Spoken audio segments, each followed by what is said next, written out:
ये हमारा इकोनॉमिक्स का लास्ट लेक्चर है। इसमें हम कवर करेंगे मिसलेनियस टाइप क्वेश्चन। 409 कंपनी अधिनियम डैश कंपनियों से संबंधित कानून को समेकित और संशोधित करने के लिए अधिनियम है।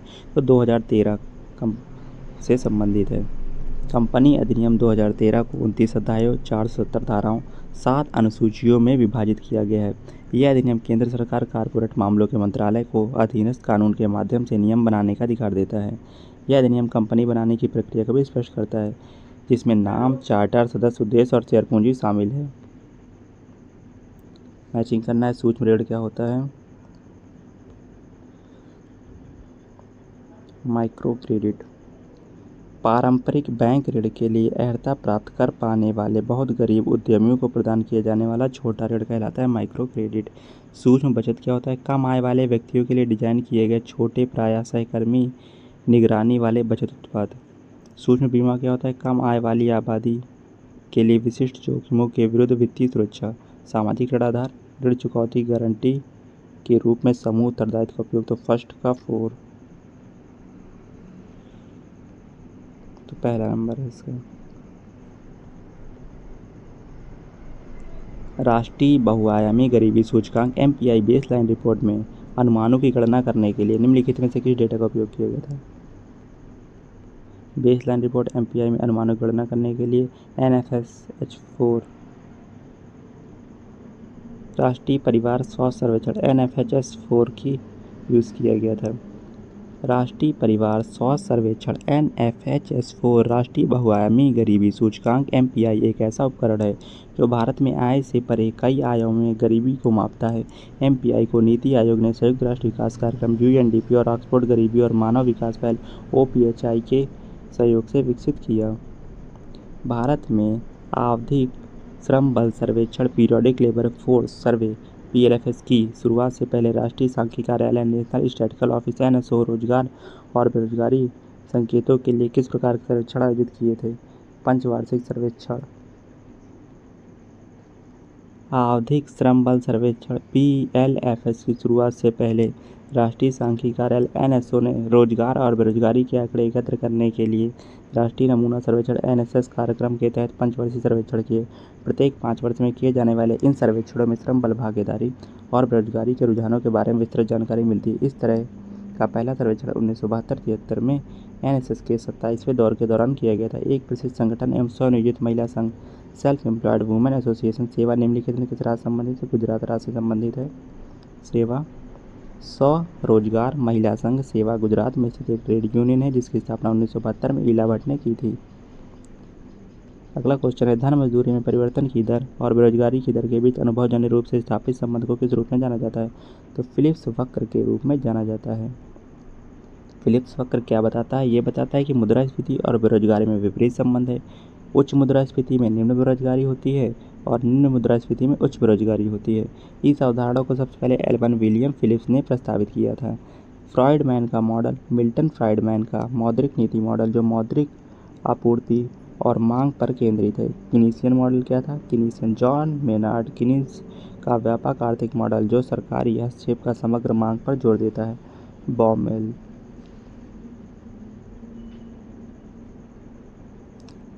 बॉमेल परिकल्पना मुद्रास्फीति और आर्थिक विकास के बीच संबंधों पर विलियम बॉमेल का सिद्धांत है। मैचिंग करना है।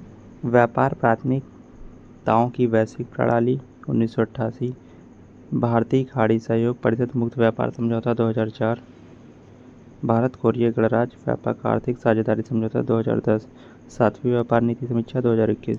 तो फर्स्ट का B, सेकंड का C, थर्ड का D,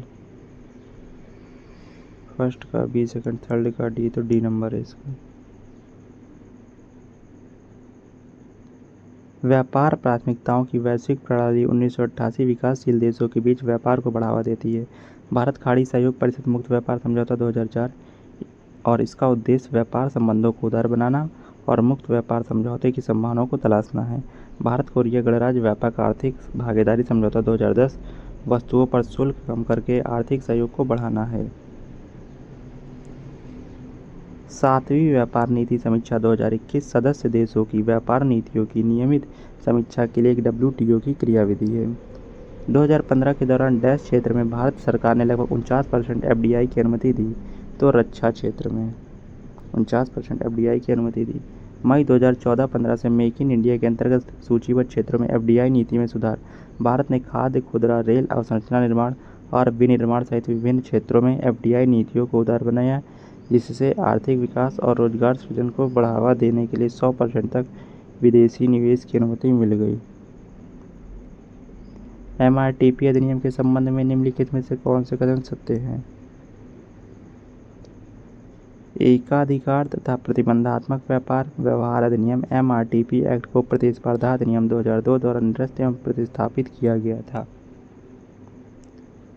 पहले मूल एकाधिकार तथा प्रतिबंधात्मक व्यापार व्यवहार अधिनियम एमआरटीपी एक्ट द्वारा एमआरटीपी कंपनियों की परिसंपत्तियों एसेट लिमिट 25 करोड़ रुपए निर्धारित की गई थी। एकाधिकार तथा प्रतिबंधात्मक व्यापार व्यवहार तो लिमिट 25 करोड़ नहीं स्थापित की गई थी और 2002 द्वारा निरस्त में प्रतिस्थापित किया था, ये तो सही है। एकाधिकार तथा प्रतिबंधात्मक व्यापार व्यवहार अधिनियम एमआरटीपी एक्ट पहली बार 1969 में पारित किया गया, तो सही है। पहला और तीसरा सही है। एमआरटीपी अधिनियम वास्तव में पहली बार 1969 में पारित किया गया था और बाद में इसे निरस्त कर दिया गया था और प्रतिस्पर्धा अधिनियम 2002 द्वारा प्रतिस्थापित किया गया। हालांकि एमआरटीपी कंपनियों के लिए परिसंपत्ति सीमा 100 करोड़ तक तय की गई थी। 1955 में डैश ने ग्रामीण विकास को बढ़ावा देने के लिए लघु स्तर उद्योगों स्मॉल स्केल इंडस्ट्रीज का इस्तेमाल करने की संभावनाओं का उल्लेख किया। तो करवे समिति ने लघु स्तर उद्योगों का इस्तेमाल करने की संभावना का उल्लेख किया। अन्य समितियां केलकर समिति, इसका गठन 2002 में विजय केलकर की अध्यक्षता में किया गया था। सार्वजनिक निजी साझेदारी पीपीपी मॉडल का अध्ययन और मूल्यांकन करने के लिए भारत में केलकर समिति का पुनर्गठन 2015 में किया गया था। सरकारिया समिति 1983 का गठन न्यायमूर्ति आर एस सरकारिया की अध्यक्षता में केंद्र राज्य संबंधों के प्रश्न की समीक्षा करने के लिए किया गया था। एस चक्रवर्ती समिति 1982 की स्थापना मौद्रिक प्रणाली के कामकाज की समीक्षा करने के लिए की गई थी।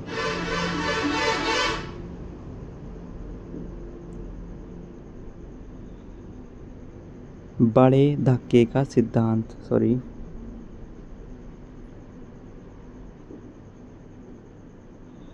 संतुलित विकास सिद्धांत ये रिलेटेड है रगनार नरक्से से। बड़े धक्के का सिद्धांत बिग पशु थ्योरी ये रिलेटेड है रोसेन स्टील रूडन से। धर्मनिरपेक्ष पतन ये रिलेटेड है प्रेबिस सिंगर से। पूंजीगत वस्तुएं और भारी उद्योग ये रिलेटेड है फेल्डमैन महालनोबिस से। तो भारी उद्योग रिलेटेड है फेल्डमैन महालनोबिस से। धर्मनिरपेक्ष पतन रिलेटेड है प्रेबिस सिंगर से। बड़े धक्के का सिद्धांत संबंधित हो जाएगा रोसेन स्टील रूडन से। संतुलित विकास का सिद्धांत रगनार नरक्से से।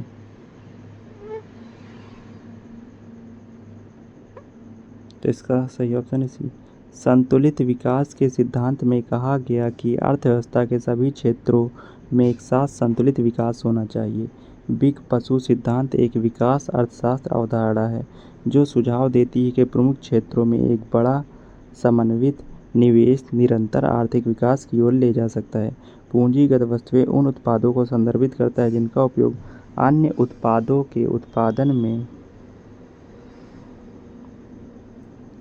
किया जाता है लेकिन नए उत्पाद में शामिल नहीं किया जाता है। विदेशी निवेश संवर्धन बोर्ड की स्थापना किस वर्ष हुई? विदेशी निवेश संवर्धन बोर्ड की स्थापना 1968 में हुई।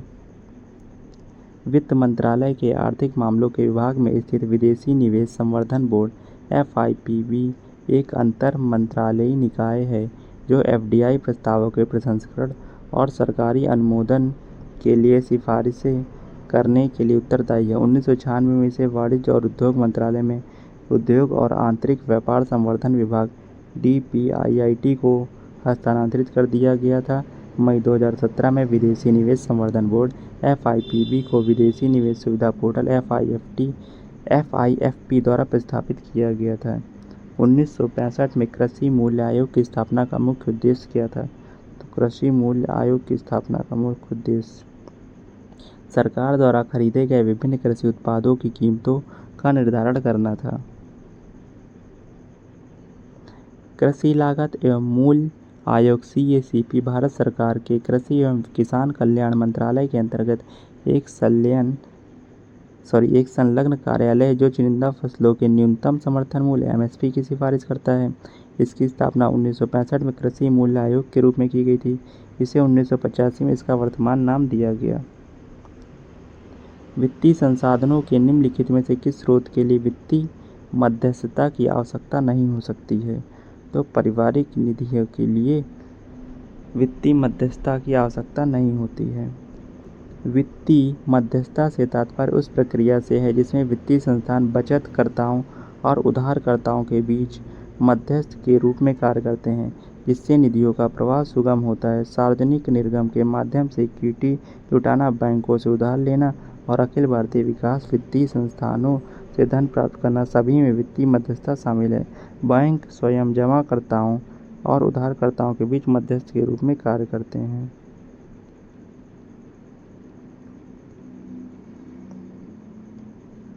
भारत में कौन सा संगठन खाद्य सामग्रियों में कीटनाशकों की अधिकता अवशेष सीमा MRLS निर्धारित करने की जिम्मेदारी रखता है?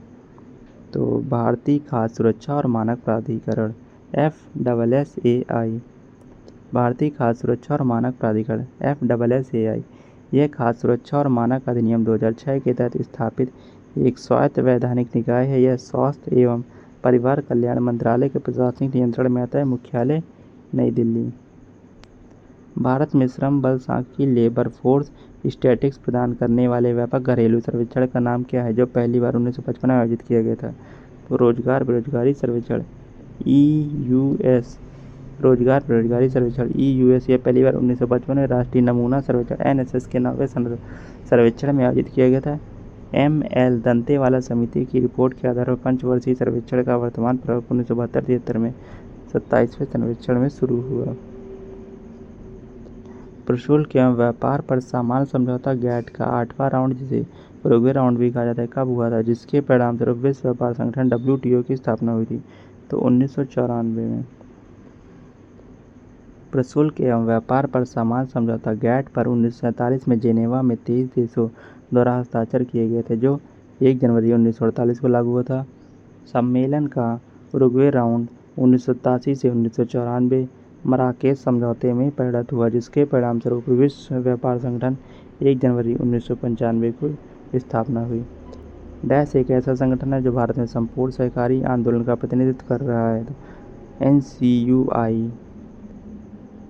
भारतीय राष्ट्रीय सहकारी संघ की स्थापना 1929, मुख्यालय नई दिल्ली। सहकारिता मंत्रालय का गठन 6 जुलाई 2021 की हुआ था। प्रथम सहकारिता मंत्री अमित शाह।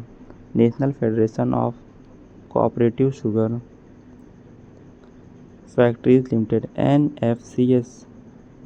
NFCSF की स्थापना 1960 में हुई थी।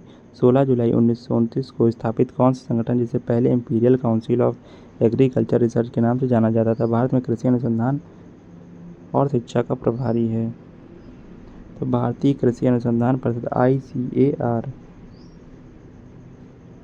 भारतीय कृषि अनुसंधान परिषद ICAR भारत सरकार के कृषि एवं किसान कल्याण मंत्रालय के कृषि अनुसंधान और शिक्षा विभाग DARE के तहत स्वायत्त संगठन है, जिसका मुख्यालय नई दिल्ली में है। निम्नलिखित में से किसने कहा था कि पूरा उन तंत्रों में से एक है जिसका उपयोग हमारे गांवों को उत्पादक आर्थिक क्षेत्रों में बदलने के लिए किया जाएगा? तो APJ अब्दुल कलाम ने कहा था। APJ अब्दुल कलाम ने कहा था पूरा ग्रामीण क्षेत्रों में शहरी सुविधाओं का प्रावधान है। उद्देश्य ग्रामीण शहरी विभाजन को जोड़ने के लिए ग्रामीण क्षेत्रों में आजीविका के अवसर और शहरी सुविधाएं प्रदान करना। निम्नलिखित में से कौन सा भारत में बेरोजगारी को मापने की एक पद्धति नहीं है? तो साप्ताहिक स्थिति पद्धति है, दैनिक है, सामान्य स्थिति है, मासिक नहीं है। मासिक स्थिति पद्धति बेरोजगारी दर बराबर बेरोजगार श्रमिक अपॉन कुल श्रम बल इंटू 100। राष्ट्रीय नमूना सर्वेक्षण संगठन NSSO रोजगार और बेरोजगारी को परिभाषित करता है। 1973 में भारत में विदेशी मुद्रा को विनियमित करने के लिए निम्नलिखित में से कौन सा अधिनियम पेश किया गया था? तो फेरा पेश किया गया था विदेशी मुद्रा को विनियमित करने के लिए। विदेशी मुद्रा विनिमय अधिनियम यह 1 जनवरी 1974 को लागू हुआ। यह अधिनियम विदेशी प्रतिभूतियों और